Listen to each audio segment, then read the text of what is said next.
Maður getur tekið mynd af öllum skjánum eða hluta af skjánum og vistað sem ljósmynd niður í tölvu sína.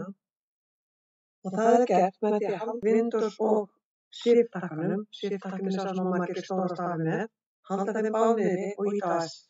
Þá færist svona skuggi yfir skjáinn og hér uppi sjáið þið að það eru nokkur atriði sem maður getur valið nokkrar tegundir. Maður getur teiknað utan eitthvað ákveðið svæði, bara flýendis.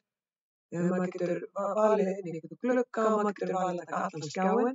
En þetta sem er valið hér er þannig að maður getur dregið yfir eitthvað ákveðið svæði, smellir, heldur og dregur.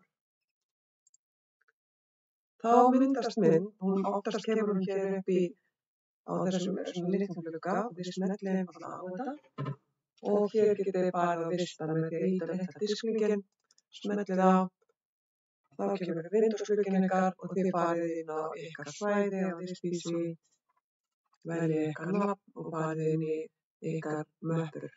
En sniðugt að gefa þessu nafn, því það heita alltaf bara skjámynd eða screenshot og með einhverjum tölum og dagsetningum, þannig að það er betra fyrir ykkur að setja inn einhverjar upplýsingar af hverju myndin er í þessu á vista.